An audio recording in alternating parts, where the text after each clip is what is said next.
Are you ready to transform your summer into an epic splash-tastic adventure? Say goodbye to wasteful, single-use water balloons and hello to the ultimate in reusable, eco-friendly fun with reusable water balloons.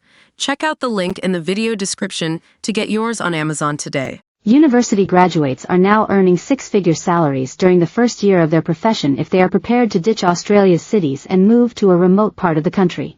Brooke Mackey, 24, recently moved to Mount Isa in northwest Queensland after studying medicine at James Cook University in Townsville.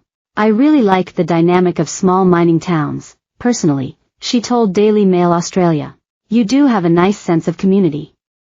Usually, they're quite hard-working communities and the sense of treating, as a doctor, the people you know is quite nice." As a first-year doctor at Mount Isa Hospital, Dr. Mackey earns a base salary of $87,000 having practiced medicine full-time for just 6 months. But that swells to more than $100,000 with weekend penalty rates as a junior doctor doing rotations in emergency, obstetrics, surgical and pediatrics.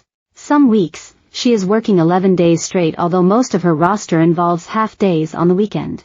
Then there are Queensland government incentives on top of that, including a $34,500 inaccessibility allowance.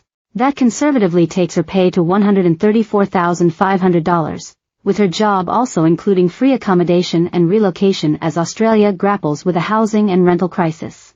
From next year, she will be eligible for a $21,500 professional development allowance and a $40,000 cash incentive to train to become a rural GP. Dr. Mackey grew up moving around the North Queensland mining towns of Weipa and Mackay, so Mount Isa isn't too different, except for the 4-degree winter temperatures far inland. "It's pretty similar to a lot of the towns I grew up in, the difference being that it has both a Coles and a Woolies, so the big smoke," she said. Dr. Mackey's ambition is to become a hospital obstetrician who also works as a GP, having witnessed her mother being forced to travel long distances to give birth safely. "There is a massive shortage in Queensland for rural obstetricians. We've had a lot of birthing centers close, so women are having to travel hours to go to somewhere where they have capacity to birth," she said. "From an employability standpoint, it's really good. From a personal standpoint, living rurally, my mother has been in that situation where she's had to travel hours and hours to have my siblings and I. Being able to give birth, where you are, where you have support systems and receive your antenatal care in your local community is just so important. That's why I'm interested in it." Dr. Mackey disputed the notion there was nothing to do in Mount Isa, noting the area hosted rodeos, multicultural festivals, and was close to great camping and four-wheel driving spots. "Definitely, I'm more of a country girl at heart," she said. "If people are worried about going out bush, there's nothing to do.